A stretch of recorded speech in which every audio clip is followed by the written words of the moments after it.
See, if I were the finance minister, I look at three top things. One is, we need to control inflation. I will set up a separate department within the finance ministry to look at how to control inflation.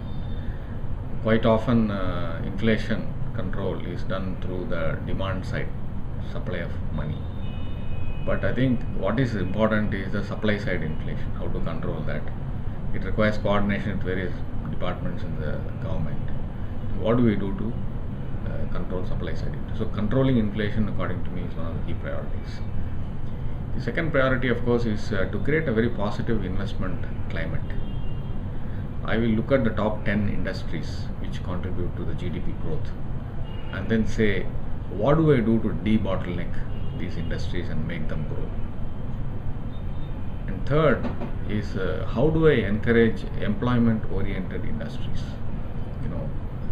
So that employment-oriented industries generate employment and they generate income of people and therefore increase the GDP of the country.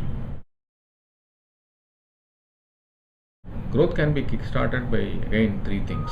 One is reduction in interest rates.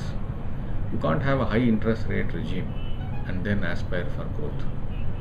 If interest rates are low, then people will borrow more and buy more items, and then that will again catapult growth pretty well. So we need to head to a low interest rate regime through many things, one of which I mentioned earlier is controlling inflation. The second thing I will do is to encourage consumption, because when there is more consumption, the production increases, the growth increases.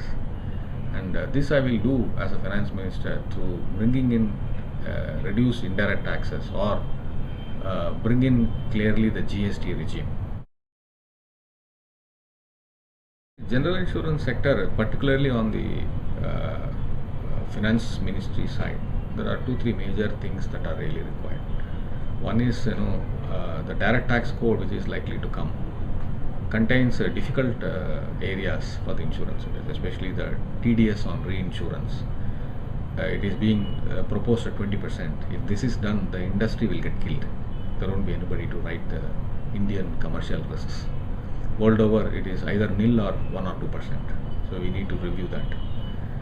Similarly, there are other provisions relating to taxation of capital gains, etc., which needs to be reviewed in the direct tax code.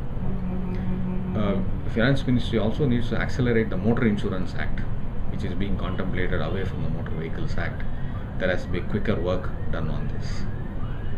And thirdly, on the service tax front, today we are losing the service tax input credit on all the motor claims that we pay. If there is service tax on motor claim, we cannot take a credit in our output service tax. I think this has to go, because in the insurance business, claim is a major trigger for the premium.